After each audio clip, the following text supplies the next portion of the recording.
everyone. I'm Stefanie Beach, and we are recording live from Possible in Miami. Welcome to this episode of The Digital Marketeer. I am excited to be here with Jasmine Presson, Chief Strategy Officer at MediaPlus North America, part of Service Plan Group. Jasmine helped build MediaPlus North America from the ground up. She brings over 2 decades of experience across marketing, research, and advertising, driving growth from brands like Johnson & Johnson, PepsiCo, and Canon. Known for blending creativity, data, and insight, she brings a uniquely balanced problem-solving mindset to everything from campaign strategy to large-scale transformation. Today, we're diving deep into the real powers of independence, how media and creativity truly come together, and what does it take to unlock growth in today's fast-changing marketplace. Welcome. Thank you for having me. Thank you for being here. I'm so excited. How has the conference been for you so far? I know it's like day one, but it's intense. Yes, it is. It is. It's there's tons going on. I think the decision paralysis of what to do, what not to do is the biggest kind of burden, but it's so much good stuff. So much good stuff. It really is. And I know like this conference is trying to be like the Cannes of America. And I think they're definitely well on the way, yes. Yeah. Yes. I mean, even my schedule looks like it's from Cannes. I know. I think especially for those of us in like the media and advertising part of the community, right? Yeah. And there's so many like adjacent things that are happening today and so amazing. But I'm very excited for this conversation. Yes. So I'd love just a little bit of a background. Tell us about yourself and how did you make it your way to MediaPlus? Yeah. So I actually started out moving to New York City to do theater, and my first temp job was at a marketing research firm. Okay. And a little ways in, I was like, I'm probably going to have a day job for a while, but this is really interesting. It like really resonated for me as someone who was both a theater person and kind of that psychology of like, why do people do what they do, as well as someone who had done like math competitions and all. So the kind of analytical nature of it also worked like really well for me. And marketing research led me to insights and strategy teams at a media agency, Mediacom. Had a couple agency jobs and was on my way out of agency world, working at ad tech when my very good friend and former colleague, Tamara Lacey, rung me up and said, hey, I'm thinking of going back to agency life. There's this company, MediaPlus, and they're an independent. It feels different. Would you consider coming along? And she convinced me, and I said yes. And it's been a really, really fantastic ride. That's so great. And you just, buckled in and didn't turn back. I love that. I really do. I often talk about like the power of the pivot, and that is definitely one of those moments where you're like, you know what, let's just do this and look where it brought you. Right. It's amazing. Yeah, because there are very few decisions that are like truly permanent. Right. That you can't like, you try it and maybe it's not right. You just change. Right? Like it's not permanent. You can change your mind later. And I haven't yet. It's been a really great experience so far. That's so amazing. So, MediaPlus is one of the largest independent partnered managed agencies in Europe, which is really big. Yeah. And you guys have won so many awards there and here for being a great place to work. I speak with Tamara kind of often. And the things that you guys do are just so fun, so amazing. The growth has been like, especially in an economy where there's so many layoffs, there's so many people like that are really hurting and really hard. I think it's so amazing what you guys are doing. What do you think the specific independent advantage is that you guys, don't need to rely on a holding company or have anybody really kind of above you telling you or dictating what to do? Yeah, so I think it's twofold. And they kind of like exist in this maybe it's more a dialectic than a paradox with each other, right?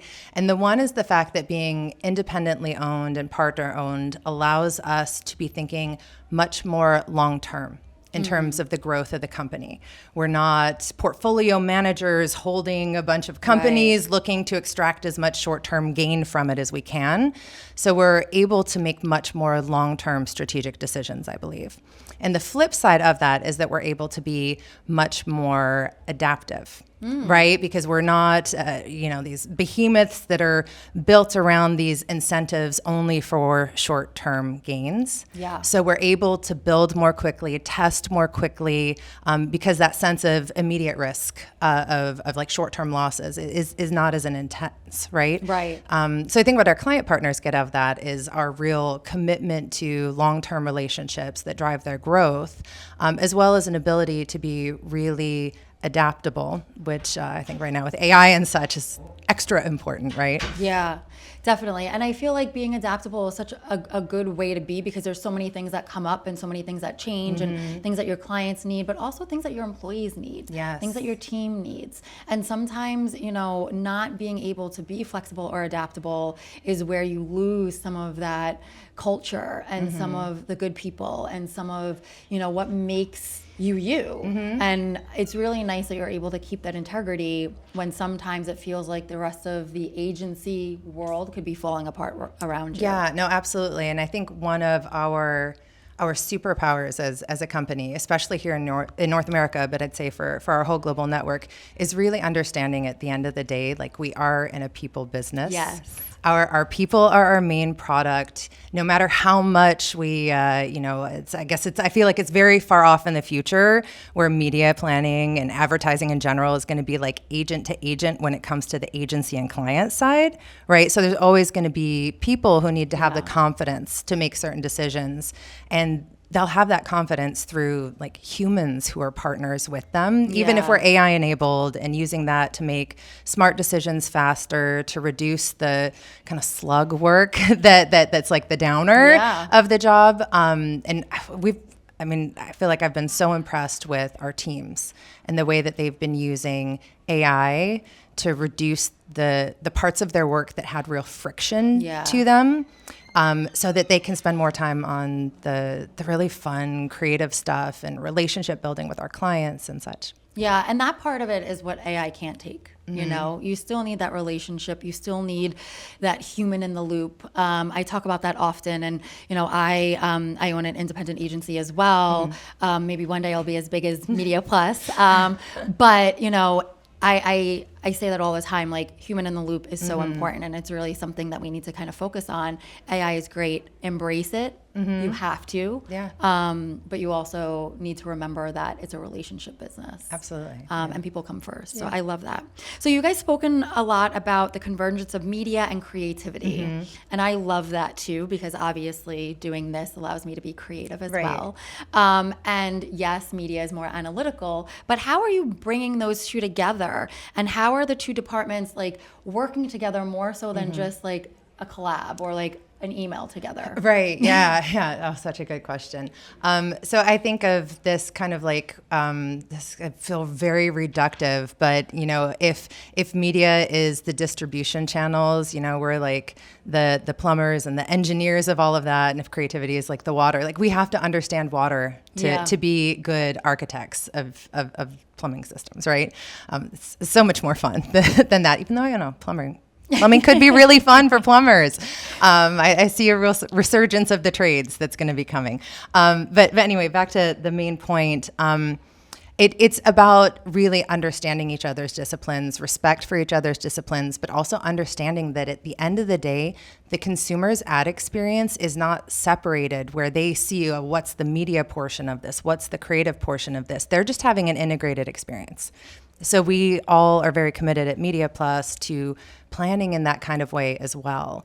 And I think one structural thing we've started experimenting with, we've launched into organic social as well as paid social.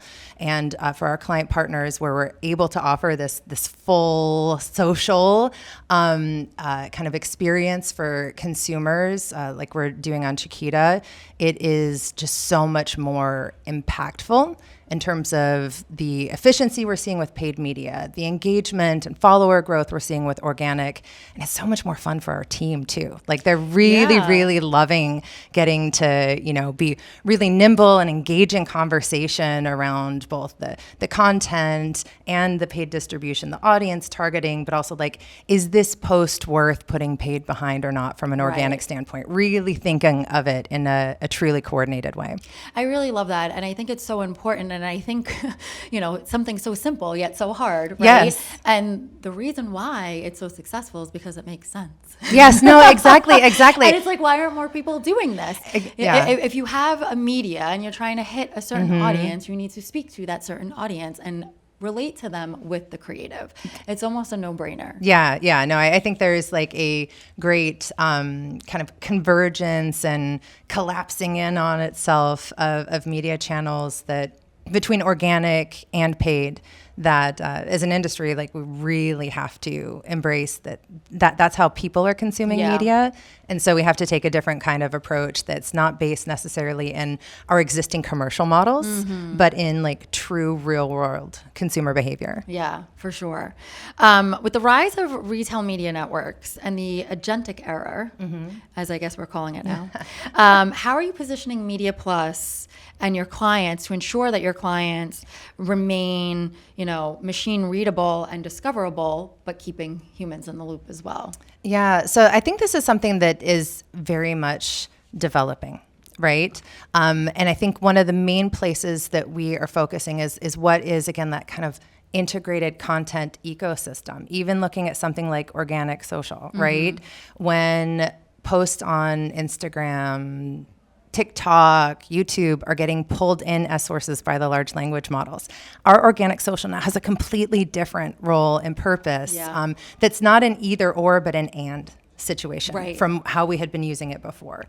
So we're really taking big audits and understanding what is the content ecosystem, what's popping up from where, using these new tools for, so it's not social listening. It's like I guess like LLM listening in terms of quantifying how often is my brand showing up, what kind of queries are they showing up on, what are the sources that are being pulled from, to help us identify where we really need to create more content and also get more engagement with that content for it to get picked up. I love that. I actually, offline, I have something I want to share with you. Okay. So you also, noted the upfront marketplace is recalibrating, and it's recalibrating around substance over spectacle, which I loved. I loved that quote. What does that shift look like for an agency's daily operations and budget planning? Yeah, so I think it's part of a bigger shift, which is that campaign planning is not in the same discrete cycles. It used to be. It feels like everything is always on planning, always on reporting. Our client partners are asking for incredible speed, which absolutely makes sense, right? In terms of optimizations, readouts on results. And so this idea of we're making plans a year in advance for what we're going to do, it ignores all the things we're going to learn in the next year. Right? I know. It ignores the reality of all the things we will learn in the next year that will change how we approach things, right? It will also change, like, there's life things that happen. There's things that happen in the news, like cultural relevance, I feel like is so important. So to plan a year out, like, it's a nice wish list, but like you're saying. That said, we do have to have some kind of plan. So it's that balance between what are the strategic pillars that I'm sure we need to stick to from a business perspective, and what are those fungible and adaptable pieces of the plan. And so I think the upfronts increasingly are becoming more about the tech that's going to underpin your optimizations and campaign flight, as opposed to the splashy media inventory that they expect will have big audiences. Because everything is kind of streaming and on demand, and it has to evolve with the rest of the industry. Exactly. It's not the same as what it used to be, and the concept back then, I guess, was great. But is that how we're going to sell streaming? Right. And does that make sense for streaming? Exactly. And there are places like live sports and linear and things where that still absolutely makes sense. And it's I think recalibration or rebalancing. Yeah. So, MediaPlus North America has been, a very large scaling agency. I don't even want to say large scaling, but it's been scaling we're growing quickly. Yes, very quickly. How are you doing that in such a high-paced, high competitive market like North America? So I think it goes back to relationships, right? A lot of our growth has come through former client partners of ours, our current client partners making referrals and recommendations for us. As well as, the relationships we're developing with, the auditors who run the pitches and such. Like it really still does come down to people make recommendations and make choices on who they have some sort of endorsement from someone. So whether it's all the awards we win in Cannes, or it's a recommendation from a colleague of theirs or from an auditor, like that's really what's been opening the door. And then we've also been starting a lot of our relationships with strategic projects. Oh. So instead of like going straight on to like a pitch, let's get married, like, hey, let's date a little. Like, what are some problems you need to solve? Like, give us a puzzle, a riddle, like, let us help you figure something out and unlock a pathway to growth that could potentially lead to a bigger relationship. And it often does. And it's also really nice when you're starting with a collaboration, Yeah. and not just let me sell at you. Exactly. It's a completely different starting dynamic, because it's less about like, what can you extract from me? What can I extract from you? And kind of the transactional nature that agency pitches often will have, especially when there's big pricing exercises and this and that. Not that, advertisers shouldn't do their due diligence, making sure they're getting good deals. But starting off, as you said, with this like kind of collaboration on solving a really discrete problem is a very different dynamic to the beginning of the relationship. And I think is a special part of how we're forming relationships that are not agency vendor relationships, but really mutually beneficial partnerships. Yeah. And that's really what matters most, and what will continue the success and continue those partnerships, you know, and how you got your reputation. It's great service. The leadership team has mentioned how to roll up your sleeves, but you also know when to get out of the way for the team. That's an interesting balance, right? Because sometimes you do need to lean in, and sometimes you need to let your team do what they need to do and take a step back. How do you practically determine what line, when you need to kind of take a step back and lean in, especially when you have accounts like Apple and L'Oreal and some of these really big names that matter, people make mistakes. They're humans. You want to avoid that, but you also want them to learn. Right. So how do you balance that? Yeah, I think it's a lot like parenting. Yeah. Right. Fair. And you have to assess the situation and be like, okay, is there an emergency room visit involved in this? Because if there is, I absolutely need to intervene. If there's not, let me pause for a second. And is this a time and place for skill building, right?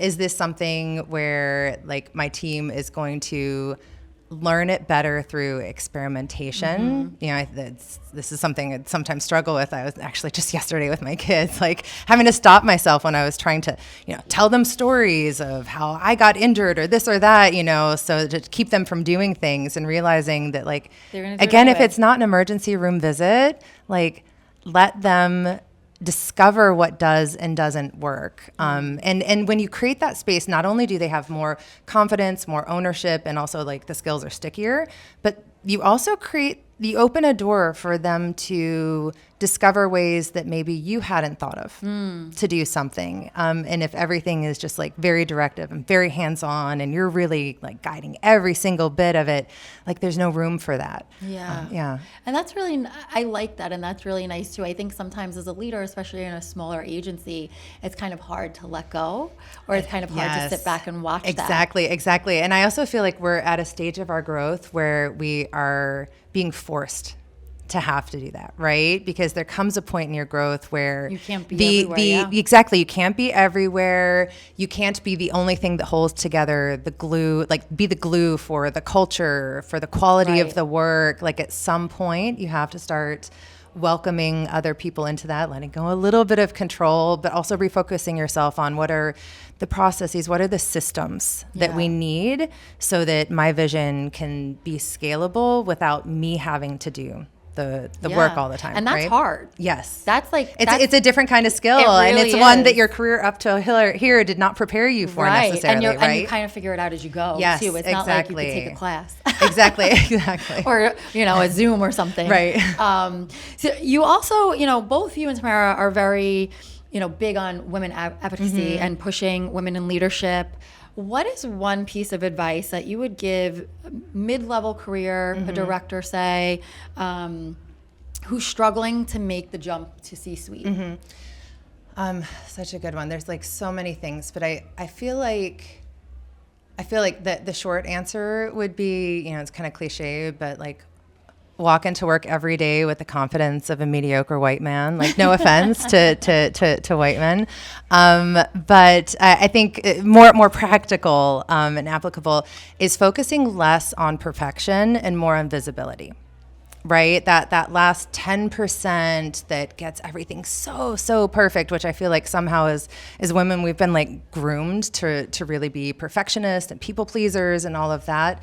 And I think focusing on recalibrating, I've said that word a lot in this podcast, but really thinking about effort to impact. Yeah. And will this extra effort get me so much more impact? And if not, where is some other place I can focus? And a lot of times I think that needs to be on visibility for your work. Yeah. Right? Without like getting comfortable making your work visible, doing it in your own authentic way that doesn't feel like I'm a show off, but making sure that leadership, that on your LinkedIn, like that there's visibility for the great work that you're doing. Because it doesn't just happen automatically. It right? doesn't. And, I hosted a women's leadership panel this morning, and it doesn't. And it's like, oh, well, you have the confidence, so that's why you're good at that, or that's why you do that. And it's like, I walk in the room and fake it every single day. We all do. I have that confidence, but we all because do. you didn't start with that. Exactly. And there's nerves, and there's imposter syndrome, and there's all of these things, especially, I feel like being a C-level or going up to a C-level in most industries are male dominant, but it's kind of like feeling like you have to prove yourself, or am I saying too much? Am I not saying enough? Like, and really showcasing your work, which, like you said, sometimes people don't feel comfortable doing that either, because it comes off as bragging, but that's not really what it's about. Yeah, no, absolutely. Yeah. So what's next for MediaPlus? Well, we're really excited for like this next phase of growth. We have, as always, like lots of new business pitches going on. But I think this integration, right, of owned and paid touch points, of how we're looking at the media data, not just to optimize the media campaigns, but really we're focusing on developing methods to extract that as behavioral data to help us understand the creative performance better. Because my hot take as a media person is that the creative's really important. It is. Right? It is really it's the most perfect media plan with not very effective creative you can't optimize the impact out of that. Yeah. The creative has to be good. It does. So, you've also dismissed the idea of traditional work-life balance. And I love this, in favor of harmony. Yes. So instead of work-life balance, there's work-life harmony. What does harmony look like for you personally while having a family, managing an agency that is also located in another country? Right. Like, how do you balance all of that? Yeah. So I think it's, instead of, the reason I like harmony over balance is balance, it suggests like quantification and a point of stasis, which is not sustainable in a dynamic environment. Yeah. Right. Whereas harmony can be more a way of being. And I think when we look for harmony, it stops being like things need to be 50-50 or tit for tat. And it's more about, do I feel that I'm living aligned with my values? Right? And I can tell when things are like not in harmony, because I start feeling like, work is getting the best of me and my family's getting the rest of me and things like that. So then I have to stop and say, okay, like, let me listen to this feeling that something's not right and evaluate, is it a matter of logistics? Like, are there some work events that I could see as optional because I want more time with my family, or sometimes it's not even logistics at all. And it's more, do I need to do the work, the emotional work of there's something going on at work and it's not in my control, and like decisions that other people are making, even if they like don't always directly impact me, I'm like, oh my God, it's like taking up so much space rent free in my head. And that's when I have to like do the reflection and say, you know what, like, I can't control that. If it does impact, if it ends up downstream impacting like our team, we'll deal with it then. But like, let them make their mistakes. Yeah. So that like I'm not bringing that angst home with yeah. me, so that I can really be in a mental space to connect with my family. I love that. So yeah, so I think of it as, you know, that it's not aiming for 50-50, it's aiming for like alignment with your values, and that it's not always the quantifiable things like time that are the solution. Sometimes it's like you're just doing the work up here, right? Yeah. I love that. But thank you so much for this. This was so fun. Well, thank you for having me. Yeah. And thank you everyone for tuning in. My final thought to you is don't chase every trend. Just chase the ones that matter most to you. This was it for today's episode. But if you liked what you heard, please subscribe. Thank you so much. I'm Stefanie Beach. Until next time. Bye, guys.